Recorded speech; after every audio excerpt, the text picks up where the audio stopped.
Iran এবং আমেরিকার যুদ্ধ, অনেকে বলতেছে ইরান, আমেরিকা, ইসরায়েল যুদ্ধ। আমি এটা যুদ্ধ বলতে কখনোই নারাজ। এটা হচ্ছে আমেরিকা এবং ইসরায়েলের ইরানের ওপর একটা আগ্রাসন।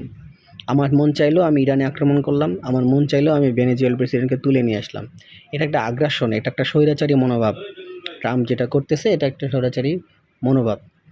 তো এটা কখনোই পৃথিবীতে হওয়া উচিত না। আর এই যুদ্ধের ফলে কী কী ক্ষতি হবে মানব এই পৃথিবীতে?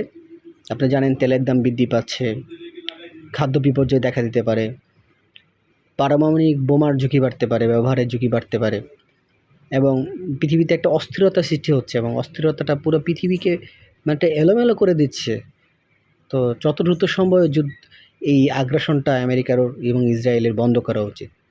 তারা শান্তিপূর্ণ অনেক অনেক দিক আছে, কিন্তু আসলে ইরানের তেলের প্রতি, সম্পত্তির প্রতি তাদের যে লোভ, এটা হচ্ছে ইরানের তেল এবং ইরানের সম্পদের ওপর আমেরিকা এবং ইসরায়েলের একটা ডাকাতির মনোভাব। প্রকাশ্যে ডাকাতি করতেছে না, একটু ঘুরাই আর কি ডাকাতি করতে চাচ্ছে। তো আমাদের উচিত তাদের এই ইরানের মানুষের জন্য দোয়া করা এবং মুসলিম বিশ্বের জন্য দোয়া করা, এবং আমেরিকা এবং ইসরায়েলের আসলে পতন হওয়া দরকার। তারা অনেক বেশি বাড়াবাড়ি করতেছে, তারা মন যা চায় তাই করতেছে। তো আমার চ্যানেলটিতে লাইক এবং সাবস্ক্রাইব দিয়ে পাশে থাকবেন। যারা লাইক এবং সাবস্ক্রাইব দিবেন তাদেরকে ধন্যবাদ।